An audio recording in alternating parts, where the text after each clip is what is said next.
Yo, ici Arthropsida, et aujourd'hui n'est pas coutume, on se retrouve pour une nouvelle expédition. Direction un archipel portugais paumé au milieu de l'océan Atlantique, les Açores.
Les Açores forment un groupe d'îles portugaises perdues au cœur de l'Atlantique Nord.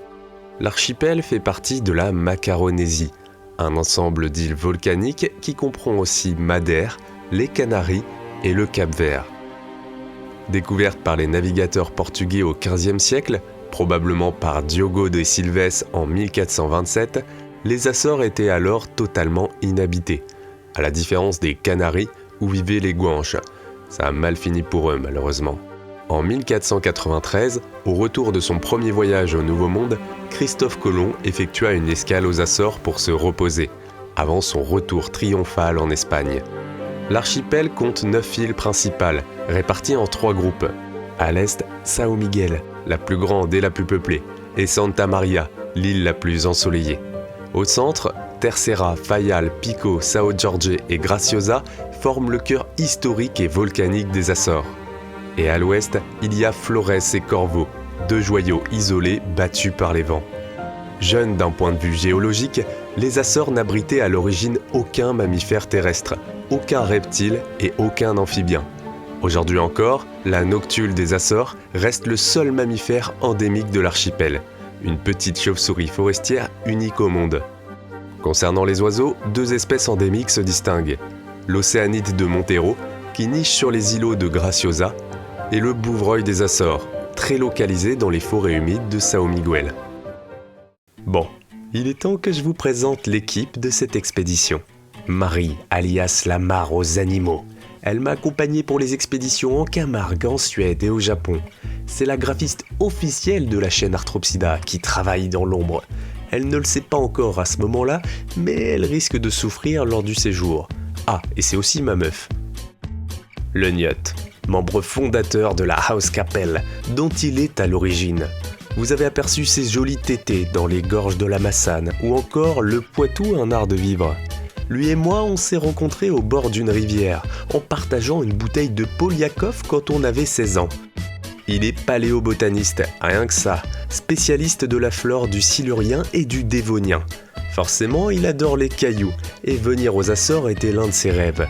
Et ouais, c'est un de mes amis proches, il est chercheur, et pourtant, il n'est jamais passé dans les interviews doctorants, car mon harcèlement n'a pas abouti. Pedro. En bon parasite, il s'est greffé au projet. Ça fait depuis la 6e qu'il me suit comme son ombre. Fan de cinéma, il a fait des études d'histoire, puis de sciences politiques, pour finir par bosser à la Cinémathèque de Paris. Tout comme Niote, il était présent pour plusieurs aventures de la saison 1 des Sorties Nature. Il était également stagiaire sur les courts-métrages Dune et Forêt, et on espère tous que son genou va tenir pendant le séjour, car il s'est pété les croisés au ski en 2021. Lors de cette expédition, il y aura également un invité mystère qui nous servira de guide sur l'une des îles. Mais pour l'instant, je ne vous en dis pas plus. Et forcément, il y a moi, Alex, chercheur en biologie. En même temps, si j'étais pas là, pas sûr que je m'embêterais à faire du montage vidéo pendant des mois pour gratter 500 vues sur YouTube. Et pour ce premier chapitre, je vous emmène avec nous découvrir l'île de Fayal.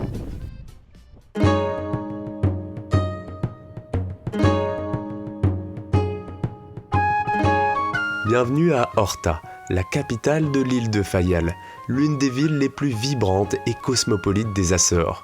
Avec ses 15 000 habitants, elle est bien plus qu'une simple escale. C'est une porte d'entrée sur l'Atlantique, un carrefour où se croisent marins, aventuriers et voyageurs venus des 4 coins du monde.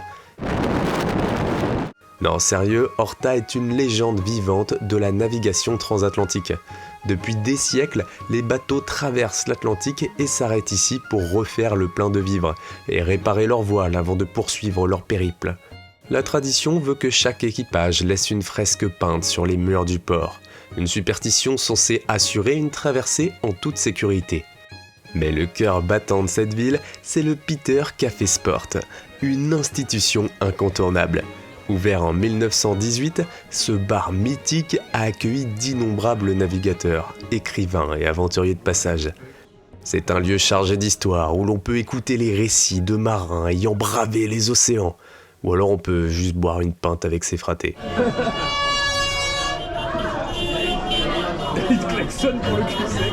Mais Horta, ce n'est pas que la mer et les bars. Son passé est marqué par des luttes et des conquêtes. Tout près de la marina se dresse le fort de Santa Cruz, une forteresse construite au XVIe siècle pour défendre l'île contre les invasions.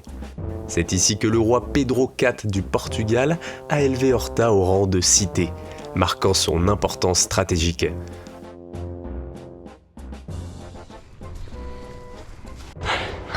Ça chauffe de fou là.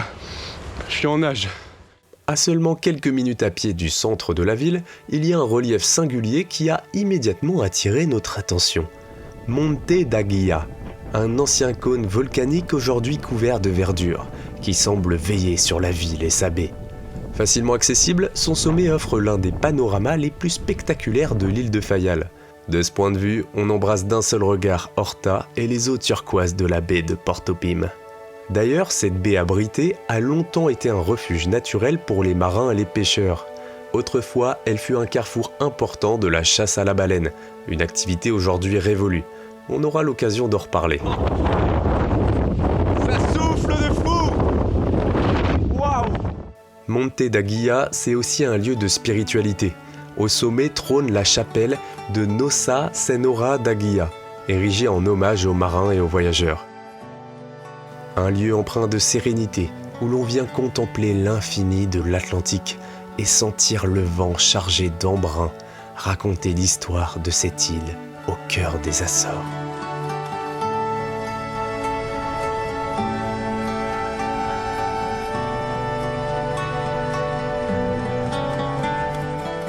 Autrefois utilisé comme repère par les navigateurs, ici prend place le rocher de Neptune, battu par les vagues de l'Atlantique. Un soir, en s'y baladant avec mon yacht, on a trouvé un super spot pour observer les sternes en contrebas de la falaise. L'occasion de faire des photos bien sympas.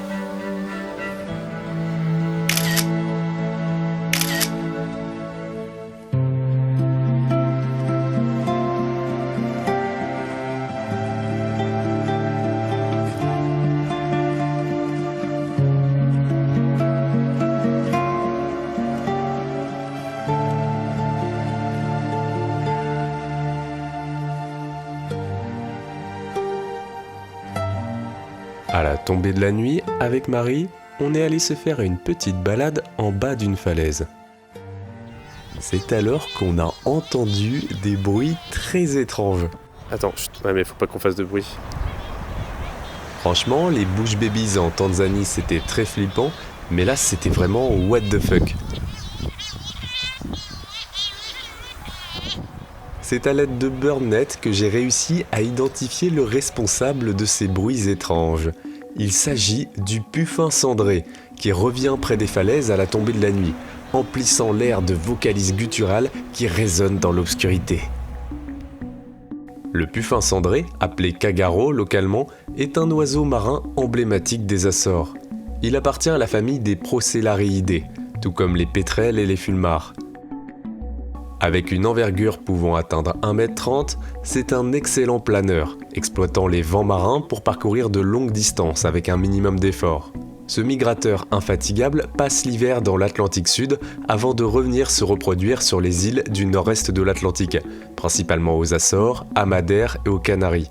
Son espérance de vie est remarquable, pouvant dépasser les 30 ans.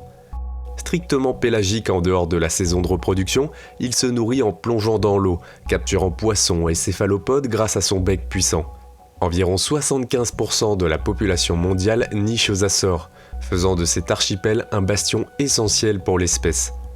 Le petit souci actuellement, que rencontrent également beaucoup d'autres îles où il y a des oiseaux marins et des humains, c'est que les jeunes cagaros sont attirés par les lumières artificielles.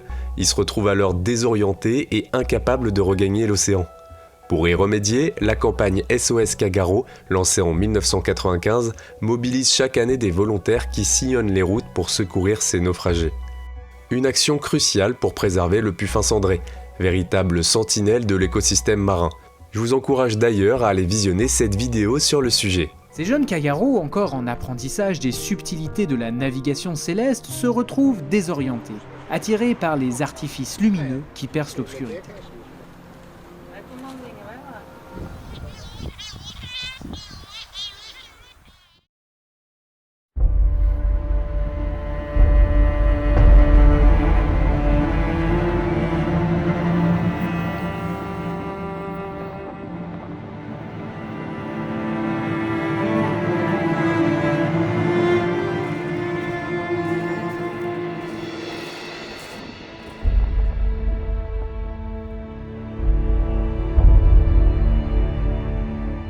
Le nom de famille du niote, c'est Capel.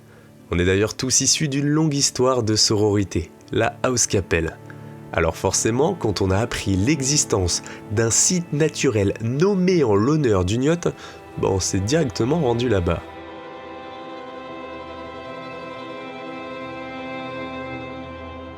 Bienvenue à Capeliños, un paysage hors du commun où le feu et l'océan ont eu un enfant. Situé à l'extrême ouest de l'île de Fayal, ce désert volcanique est le vestige de la dernière grande éruption des Açores. Tout a commencé le 27 septembre 1957. Des secousses sismiques annoncent une catastrophe imminente. Puis un panache de cendres surgit de l'Atlantique. Une éruption sous-marine vient de commencer. Pendant plus d'1 an, la lave et la cendre transforment radicalement le paysage, agrandissant l'île de 2,4 km² et engloutissant des maisons sous une pluie de pierres ponces et de poussière volcanique. Le phare de Capeliños, autrefois perché sur une falaise dominant l'océan, est aujourd'hui le seul témoin de cet apocalypse naturel. Ce symbole de résilience face à la puissance de la nature est désormais silencieux. Mais autrefois, il fut un point de repère important pour les marins.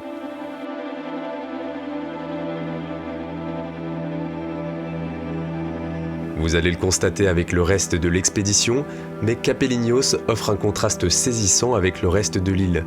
Ici, pas de végétation luxuriante, juste un décor lunaire. Un lieu où le passé est encore visible, où les cendres racontent une histoire de destruction, mais aussi de renaissance.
Plaisir du soir là. Ok, vas-y. Alors là, je vais goûter la Super Bock, 2 € la 35. Très, très rafraîchissant. Je vais boire ma Super Bock cul sec. Chaque année, je me dis, je vais pas cramer et je crame. Je vais pas le faire en fait. Le moineau, il les nargue. Il est là-haut.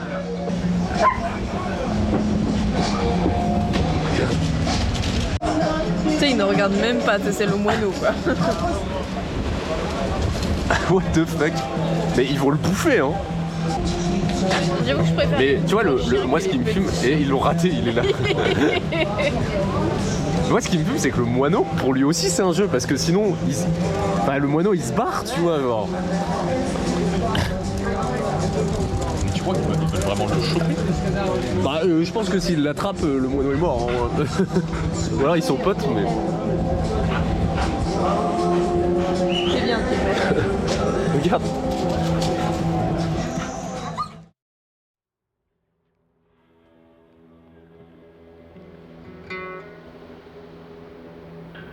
Bon, en tant qu'amateur de bestioles rampantes, je savais que je n'allais pas être au paradis aux Açores.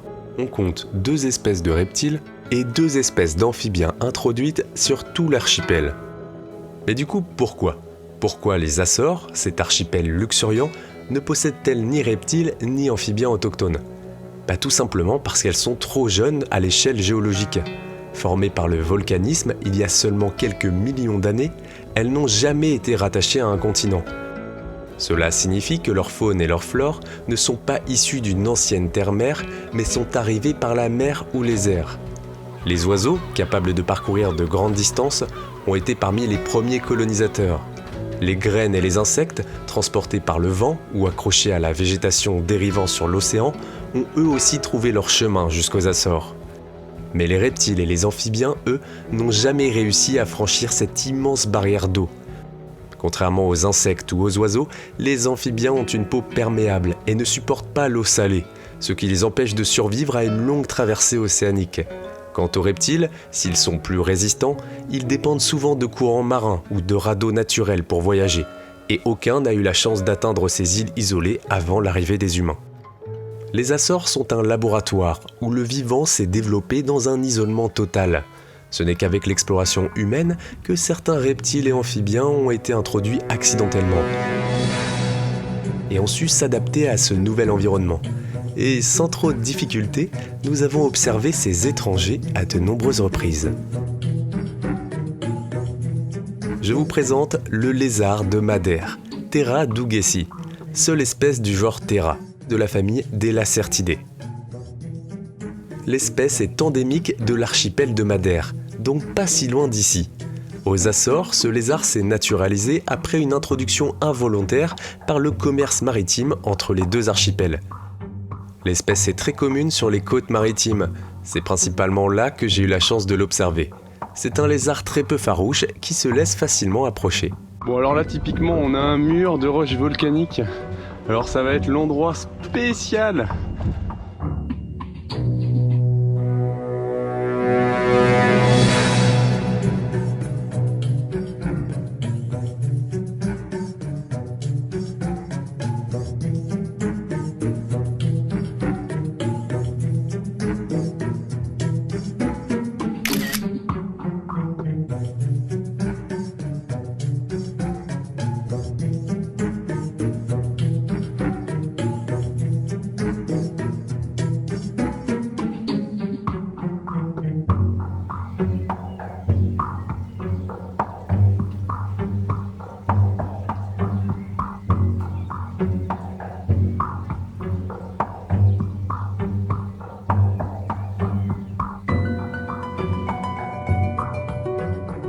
Pas très loin d'Horta, on est allé faire un petit tour au réputé Jardin botanique de l'île, qui fait partie intégrante du parc naturel de Fayal. Ce jardin exceptionnel est dédié à la conservation de la flore naturelle des Açores et de la Macaronésie. Il a un rôle de préservation des plantes menacées, puisqu'on peut y contempler une collection de plantes endémiques de l'archipel, avec près d'une 50aine d'espèces. Le laurier des Açores, Dracanea draco, vraiment stylé. Il y a des espèces de petites racines aériennes là. Le prunier des Açores. Genre prunus. Ah Pedro, qu'est-ce qu'ils sont quarts des plantes. Ouais. Waouh! Mais c'est des euphorbes explosives. Des capsules qui explosent pour disperser les graines. Une sous-espèce endémique des Açores. Donc ça c'est des Juniperus qui ont les feuilles ultra adaptées à récupérer l'eau du brouillard. L'histoire de la vie des plantes. Ouloulouloulou. Il y a des conneries? Ouais, des grosses. Aglaophyton, c'est le début du Dévonien, c'est avec Rhinès et le Rhinucha. Ah, il y a des erreurs quoi. Ouais, donc ça va pas du tout. Et Archaeopteris, enfin, il y en a vraiment au tout début du Carbonifère, mais c'est clairement du point de vue Dévonien. Donc ça ne va pas. Voilà. Le jardin est doté d'une banque de graines qui sont collectées partout sur l'archipel. Ces graines sont séchées, traitées et stockées pour la future réintroduction d'espèces susceptibles de disparaître.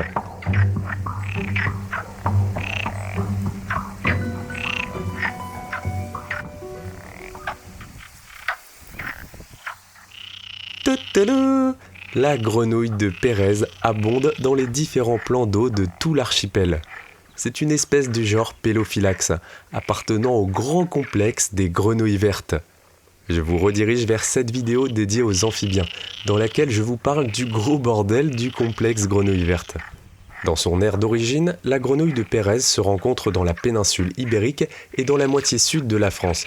Mais elle a été introduite sur plusieurs îles, notamment aux Baléares, aux Canaries, à Madère et aux Açores.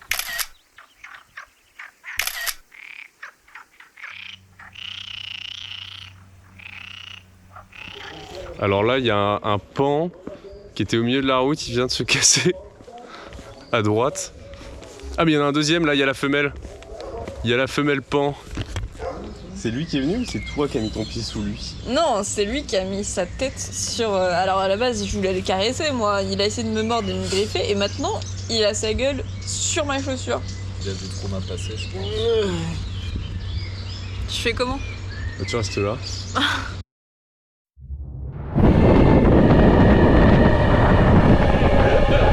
Monsieur Météo a dit de la merde!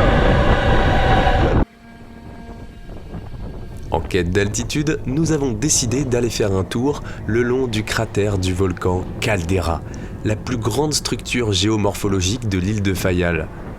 Le sommet Cabeço Gordo culmine à 1043 mètres d'altitude. Ce stratovolcan massif abrite une immense caldeira de 2 km de diamètre et 400 mètres de profondeur. Ce cratère béant est le vestige de milliers d'années d'activité volcanique intense. Si aujourd'hui le volcan semble endormi, son activité s'est manifestée lors de l'éruption de Capeliños, réveillant des fumerolles au fond de la caldeira et asséchant les petits lacs. On est arrivé à la caldeira qui est tout en haut de Fayal et on n'a pas beaucoup de visibilité là, donc on va faire le petit trail là qui fait tout le tour. Et voilà, ça c'est le max de visu qu'on a derrière là. Tu le vois comment en yacht là? Bah, les conditions sont idéales. Tu vas pas choper de coup de soleil déjà? Oui, j'ai une journée de repos, c'est cool. Tu vas pas être tartiné de crème aujourd'hui. On va dans le tunnel là. Oh! Attention, la caldeira dans 3, 2, 1. Pouah! Je veux prendre mon billet. La caldeira! C'est bien, on va faire le tour pendant 2 heures de la brume. Après, c'était prévisible, hein. Waouh, waouh, waouh, waouh. Classé réserve naturelle depuis 1972, ce site spectaculaire est un véritable sanctuaire géologique, où les parois abruptes témoignent des forces titanesques qui ont façonné l'archipel. Mais nous sommes aux Açores, et ici la météo est capricieuse. Et si je vous ai toujours pas montré la tronche du cratère, bah c'est parce qu'on l'a pas vu. Enfin, on l'a aperçu subrepticement pendant 15-20 secondes à tout casser. Mais sur une grande rando, sachant qu'on a fait tout le tour, bah c'est pas foufou. Faut savoir que très souvent, la caldeira est enveloppée d'un épais manteau de nuages. donnant lieu à une atmosphère mystique presque irréelle. Voilà la belle caldeira là, vous voyez, il y a même un petit étang au milieu, et voilà la vraie là. Mais c'est tout ce qu'on a eu, hein. Au final, on aura mis un peu plus de 3 heures pour faire le tour de la caldeira, et on aura eu une vision du cratère seulement pendant quelques dizaines de secondes. L'image d'un monde inaccessible qui restera gravé dans nos esprits. Alors ça, c'est endémique des Açores. Tulpis azorica. C'est blindé d'hortensia. Du coup, c'est invasif, hein. Il nous reste 2 km, mais là, c'est compliqué, là. Les éléments contre nous. Monsieur Météo a dit de la merde. Précisons également qu'à la fin de cette randonnée, j'ai rarement été aussi trempé. On l'a fait. On est arrivé. On a fait la boucle. On a fait le tour du monde. Il pleut, il mouille, c'est la fête à la grenouille.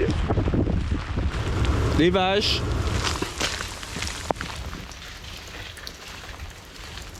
Voilà, ça c'est le phare qui a été détruit en 1998 par un tremblement de terre de magnitude 5,8 à Ribérina. Voilà, c'est tout ce qu'il en reste. Mais très très joli phare. On est normand ou on n'est pas normand? Et voilà, ça c'est l'église qui a été détruite pendant le tremblement de terre de 98. Un bel araucaria à côté de l'église.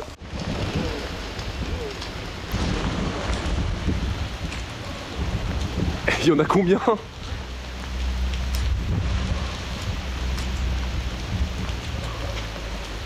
Faut aller cueillir le corogou.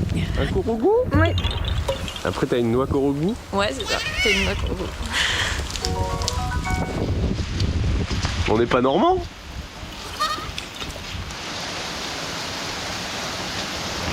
Bon, là il pleut de ouf, mais on essaye de visiter un maximum.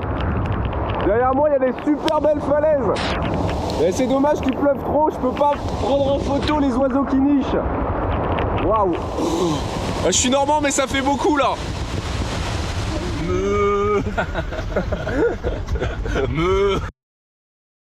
Allez. Le mieux, tu vas avoir des cachalots. Ouais, gros cachalot. Bon, là, on s'en va du Airbnb. On va voir des baleines, faire du whale watching. Moi, je voulais voir des lamas. Voir des lamas? C'est bon, c'est fermé.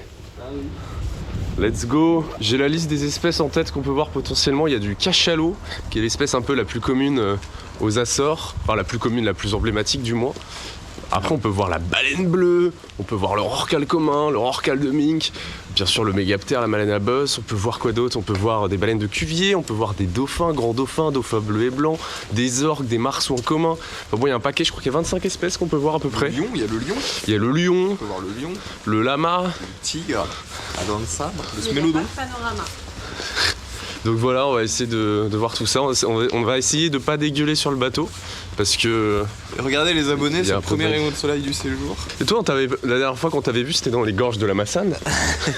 Non, on m'avait vu au sushi entre deux. C'est vrai. Vous m'avez vu manger des sushis avant d'aller au Supersonic. Au large des Açores, dans l'immensité de l'Atlantique, les cétacés règnent en maître.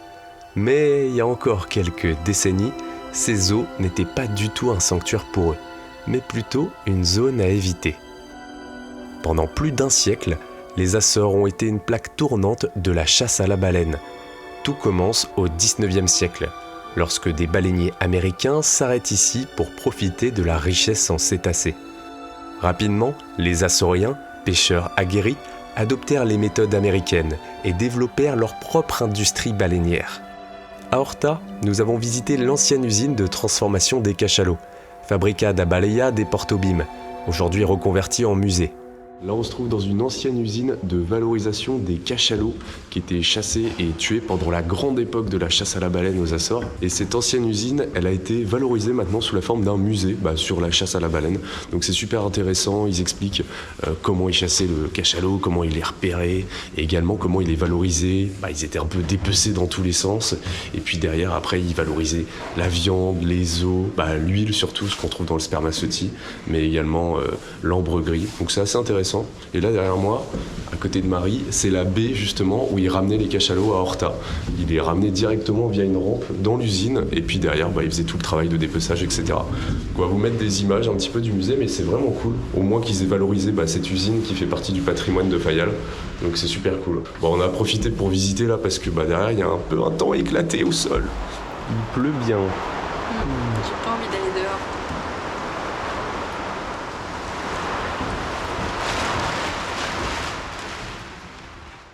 Chaque partie du cachalot était exploitée.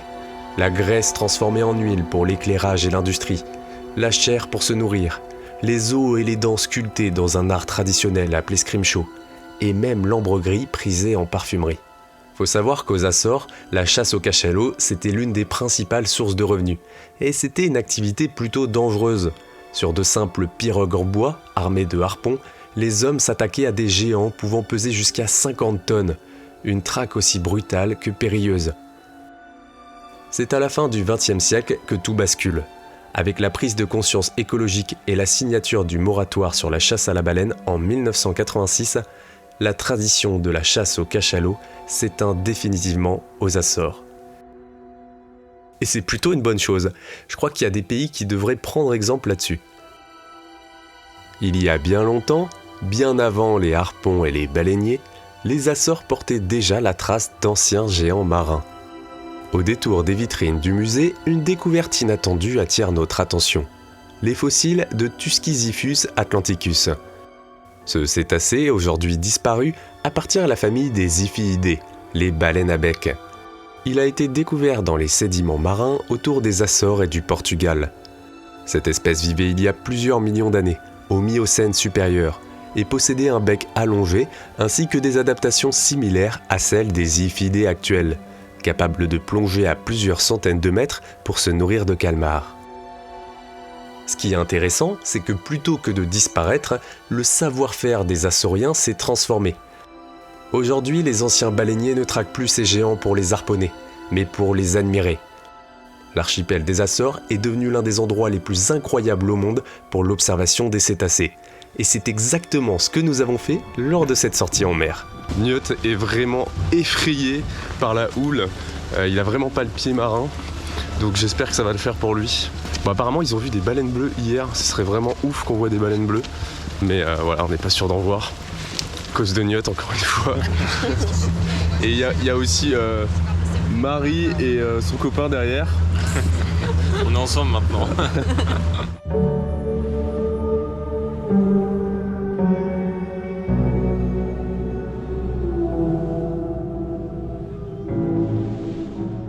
Après une petite heure de navigation, les premiers souffles apparaissent à l'horizon. Ce sont eux, les cachalots.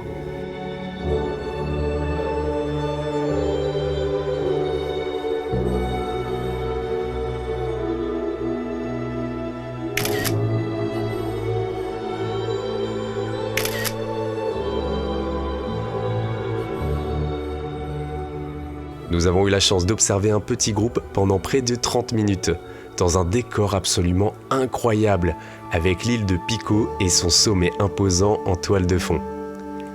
Mais au-delà de son histoire avec l'homme, le grand cachalot, Physeter macrocephalus, est avant tout une créature fascinante. Les cétacés sont divisés en deux groupes. On a les cétacés à fanon, appelés mysticètes, typiquement les rorquals ou encore la baleine à bosse, ainsi que les cétacés à dents, appelés odontocètes, regroupant les cachalots, les dauphins, mais aussi les orques qui sont juste des gros dauphins, les marsouins ou encore le beluga et le narval. Le grand cachalot est le plus grand cétacé à dents au monde, jusqu'à 18 mètres de long et plus de 50 tonnes pour les gros mâles. Son énorme tête, qui représente un tiers de son corps, abrite un organe unique, le mélon spermaceti, rempli d'une huile qui lui permet de contrôler sa flottabilité et d'émettre des sons d'une puissance inégalée. Car si le cachalot ne voit pas bien, il entend le monde qui l'entoure. Grâce à l'écholocation, il envoie des ondes sonores qui rebondissent, lui permettant de cartographier l'océan dans l'obscurité totale. Une capacité essentielle, car ce géant chasse dans les abysses, à plus de 2000 mètres de profondeur. Là, dans les ténèbres, il traque les calmars, ses proies favorites. Son métabolisme est un chef-d'œuvre d'adaptation. En plongeant, son cœur ralentit à seulement quelques battements par minute et son corps dirige l'oxygène vers ses organes vitaux. Il peut ainsi rester sous l'eau plus d'1 heure avant de remonter respirer. Lorsqu'il refait surface, son souffle jaillit comme une véritable explosion. Ce jet oblique, visible de loin, est l'une des signatures du cachalot pour le repérer. Mais le cachalot, ce n'est pas seulement un prédateur solitaire, ça c'est surtout les vieux mâles. En fait, c'est un animal hautement social, qui vit en groupes familiaux menés par des femelles. Ce sont des sociétés dites matriarcales. Les mères élèvent leurs petits ensemble, les protègent des orques et communiquent par des clics et des codas, une sorte de langage mystérieux que nous commençons à peine à comprendre. C'est l'un de ces groupes, composé de femelles et de jeunes, que nous avons eu la chance d'admirer dans les eaux côtières de Fayal. Et ce n'était pas fini. Des grands dauphins ont ensuite fait leur apparition, surgissant des vagues, jouant avec le sillage du bateau. Plus loin, des puffins cendrés, ces oiseaux marins emblématiques des Açores, nous ont accompagnés en rasant la surface de l'eau. Autrefois symbole de chasse et d'exploitation, les eaux des Açores sont aujourd'hui un sanctuaire où l'homme et les cétacés essayent de coexister enfin en paix. Un passé brutal, transformé en un avenir où la contemplation remplace la destruction. Et ça, c'est une évolution qui fait du bien.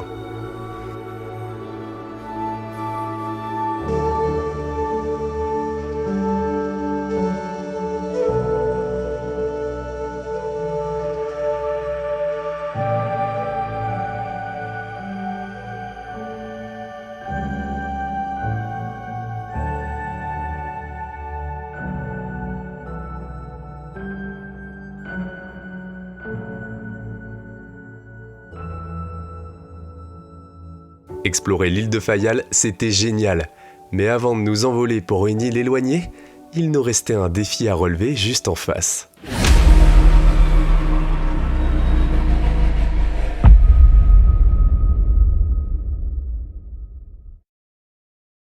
Ok, donc il fait 1m63. Et tu fais quelle taille? Je fais 1m57. Là, le pénis du cachalot fait la taille du petit gnotte, là.